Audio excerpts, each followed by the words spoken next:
Friends, कैसे हैं आप सब। उम्मीद करती हूँ आप लोग अच्छे होंगे। आज आपकी वर्कशीट नंबर 20 आई है। इसे अच्छे से लेबल कर लीजिए, डेट डाल दीजिए, क्लास, सब्जेक्ट, अपना नाम, अपने टीचर का नाम लिख लीजिए।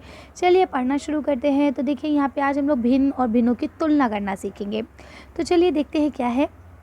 ढोलू और भोलू अपने माता पिता के साथ एक पौष्टिक पिज़्ज़ा का आनंद लेने के लिए एक रेस्टोरेंट में गए। ठीक है, अब वो एक क्या हुआ, उन लोगों को भूख लग रही थी। उन्होंने कहा चलो पिज़्ज़ा खाया जाता है और रेस्टोरेंट पे गए। ढोलू की थाली में 1/2 पिज़्ज़ा है और भोलू की थाली में 2/3 पिज़्ज़ा है। किसके पास ज़्यादा पिज़्ज़ा है? ये स्पष्ट है कि ढोलू के पास 3 पौंड पिज़्ज़ा है और उससे ज़्यादा है। ठीक है, और आगे क्या बोलते हैं, भोलू के पास 3 पौंड पिज़्ज़ा है, से कम है। तो यहाँ देखिए ये 3 जो आगे बना है ना, इसका मतलब क्या, ये पूरा है। तो 3 पिज़्ज़ा पूरे हैं, यहाँ इसके पास 2 पिज़्ज़ा पूरे हैं। तो यहाँ से तो क्लियर हो गया कि भाई ढोलू के पास ज़्यादा है। ठीक है, लेकिन अब कितना ज़्यादा है, तो ये तो स्पष्ट है, इसके पास ज़्यादा है और इसके पास कम है। अतः हम बता सकते हैं ढोलू की प्लेट में जो पिज़्ज़ा है वो ज़्यादा है। कैसे? अब देखिए आकृति को ज़रा देखिए। यहाँ देखिए लिखा है 1/2, 1/3, 1/4 या 1/5 पे विचार कीजिए। तो यानी कि अब हमने एक चीज़ ली, उसको 2 बराबर भागों में बांटा, एक आपको दे दिया, एक मैंने रख लिया, तो 1/2 हो गया। अब ऐसे ही मैंने एक चीज़ ली, उसको 3 बराबर भागों में बांटा, एक आपको दे दिया, 2 मैंने खुद रख लिए, तो एक आपको दिया, ये देखिए। और जो मैंने रखा उसको मैं ऐसे लिखूँगी। ठीक है, अब यहाँ देखिए ये एक है, इसको हमने 4 बराबर भागों में बांटा, तो हमने लिख लिया 4 बराबर भागों में बांटा है। आपको एक दिया तो एक लिख लिया, बचे मेरे पास कितने, 3, तो मैंने 3 लिख लिया। आई बात समझ में? तो इस तरह से हम इसे करते हैं। तो अब यहाँ देखिए यहाँ 1/2 है, तो यानी कि आधा पिज़्ज़ा उसके पास है, यानी 3.5 पिज़्ज़ा है। जबकि इसके पास 2 में कितना है, 4/3 है ना, यानी 4 हिस्सों में से 3 हिस्सा उसके पास है, यानी इसके पास आधे से ज़्यादा है ना, यानी कि 2.25 है लगभग। आ रही है बात समझ में? तो इस तरह से इन्होंने बताया, ये देखिए है ना, कि 5 हिस्से में से 1 हिस्सा मिले तो सबसे कम मिला ना आपको, और जहाँ आपको 2 हिस्से किए उसमें से 1 हिस्सा मिल गया तो वहाँ ज़्यादा मिला आपको। आ रही है बात समझ में? चलिए आगे चलते हैं। तो देखिए समान भिन्नों की तुलना हम कैसे करते हैं। अगर समान भिन्न होते हैं, यानी नीचे की जो डिजिट है वो समान हो, हमने पढ़ा था ना पिछली बार, समान भिन्न कौन से होते हैं और असमान भिन्न कौन से होते हैं। तो देखिए समान भिन्न उन्हें कहा जाता है जिनकी जो हर है वो सेम हो। समान हर वाले जो भिन्न होते हैं वो समान भिन्न होते हैं, ये हमने पिछली बार जाना था। तो देखिए यहाँ लिखा है 2 समान भिन्न है, 3/7 और 5/7, इसकी तुलना करें तो कौन सा ज़्यादा होगा। अब देखिए हमने एक चीज़ ली, यानी यहाँ पे भी हम पिज़्ज़ा ही मान लेते हैं। अब हमने 2 पिज़्ज़ा लिए, ठीक है, 2 पिज़्ज़ा में से हमने उसके कितने 7 टुकड़े करे, 1 2 3 4 5 6 7। ठीक, ऐसे देखिए 1 2 3 4 5 6 7 कितने टुकड़े करे, 7 करे। अब मैंने क्या करा, इसमें 7 में से 3 आपको दे दिए, 4 मैंने खुद से रख लिए। और यहाँ मैंने क्या करा, यहाँ मैंने 5 आपको दे दिए और 2 रखे। तो अब बताइए किस में आपको ज़्यादा मिला। इसमें आपको ज़्यादा मिला भाई, इसमें आपको 7 हिस्से में से 5 हिस्से मिल गए, तो यहाँ ज़्यादा मिला ना। और यहाँ आपको कम मिला, यहाँ आपको 3 ही हिस्से मिले, है ना। तो समान भिन्न वालों में तो हम ऐसे स्पष्ट कर लेते हैं। अब हम बात करते हैं असमान भिन्न वालों में। तो असमान भिन्न किन्हें कहा जाता है, जिनकी नीचे की जो डिजिट होती है वो अलग अलग होती है। तो हम क्या करते हैं, दोनों पिज़्ज़ा बराबर लेते हैं। अब इसको हमें 3 भाग में बांटना है और 2 ले लेने हैं, तो हमने 3 भाग में बांट के 2 ले लिए।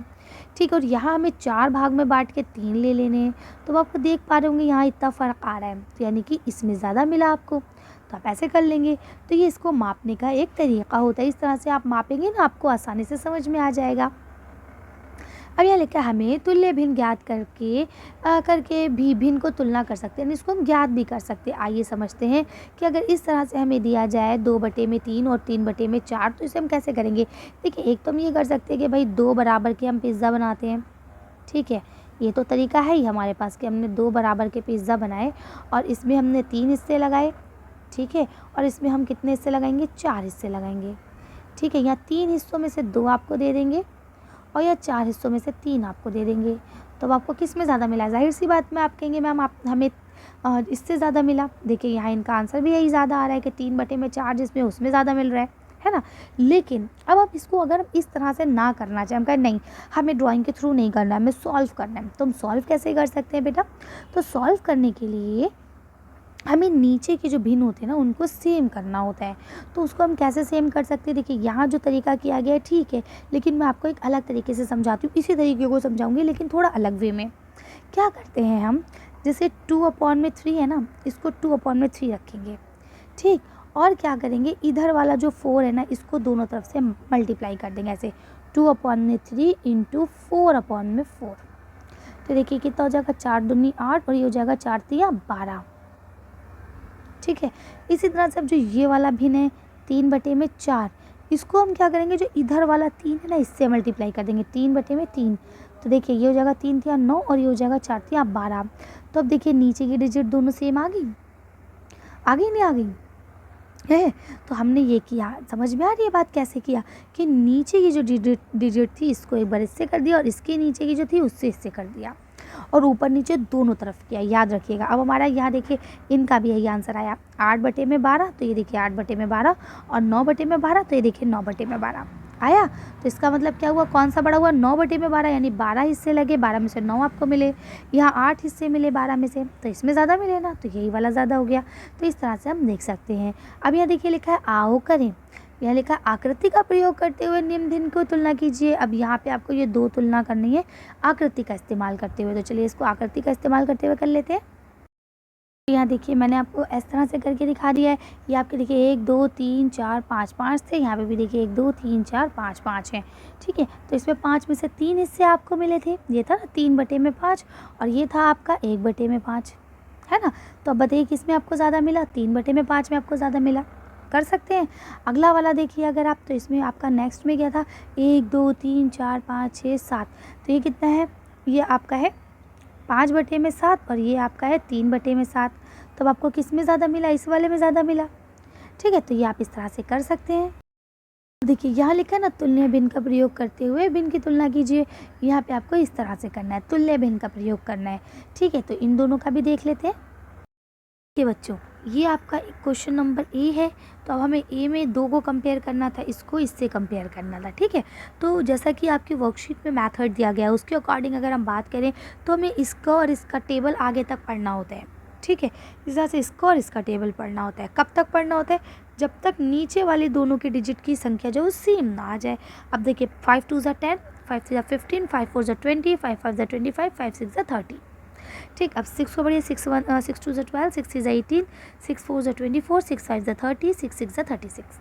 ठीक, अब इसका पढ़िए 1 2 * 3 * 4 * 5 और 6। ठीक, इसको पढ़िए 4 2 = 8, 4 3 = 12, 4 4 = 16, 4 5 = 20 और 4 6 = 24। अब आपने देखा यहाँ और यहाँ 24 आ गए। ठीक, लेकिन यहाँ आपको 24 हिस्सों में से 20 हिस्से मिले हैं, जबकि यहाँ पे आपको 24 हिस्सों में से सिर्फ और सिर्फ 6 हिस्से मिले हैं। तो कौन सा ज़्यादा हुआ, ये वाला बड़ा हुआ और ये वाला छोटा हुआ। तब आपका ऐसे इक्वेशन लिखिए आपकी इक्वेशन से लिखिए 5/6, तो आप ऐसे कर देंगे 1/4 कि भाई ये वाला हिस्सा जो है बड़ा हुआ, है ना आसान। अच्छा, जो तरीका मैंने बताया था बेटा, फिर उसमें पता है क्या होता है, उसमें तब ये तरीका काम आता है जब नीचे की डिजिट जो है वो एक ही टेबल में आने वाली ना हो। जैसे कि अगर ये वाला है ना, अगर मैं इसको करूँगी तो इसमें आंसर आपका ठीक आएगा, लेकिन यहाँ आपको एलसीएम लेना पड़ेगा। फिर वो एलसीएम वाला बहुत लेंथी हो जाएगा, फिर आप कहेंगे मैम ने तुम्हें बोर कर दिया, है ना। जब आप बड़ी क्लास में आएंगे एलसीएम वाला मेथड आप तब करेंगे। ठीक, फिलहाल हम यही वाला मेथड करते हैं जो आपकी वर्कशीट में दिया गया है। सेम इसमें भी हमें वही पैटर्न रखना है। ये आपका बी क्वेश्चन है, इसमें आपको भी सेम वही पैटर्न रखना है। अब आप 2 का टेबल, 2 2 = 4, 2 3 = 6, 2 4 = 8, 2 5 = 10, 3 2 = 6, 3 3 = 9, 3 4 = 12, 3 5 = 15। इधर कीजिए तो 3 2 = 6, 3 3 = 9, 3 4 = 12, 3 5 = 15। ये थोड़ा सा गंदा हो गया था मैम से, इसे आप लोग सॉरी, है ना, इसे 12 कर लेंगे। अब यहाँ देखिए 5 2 = 10, 5 3 = 15, 5 4 = 20, 5 5 = 25 आ गया वही। ठीक, अब क्या हुआ, देखिए यहाँ भी इसमें और इसमें दोनों में कॉमन आ गए ना, 15 भी आ गया और 15 नीचे की डिजिट कॉमन होनी चाहिए। तो आप देखिए यहाँ 15 में से 9 हिस्से आपको मिले, जबकि यहाँ 15 में से 10 हिस्से आपको मिले।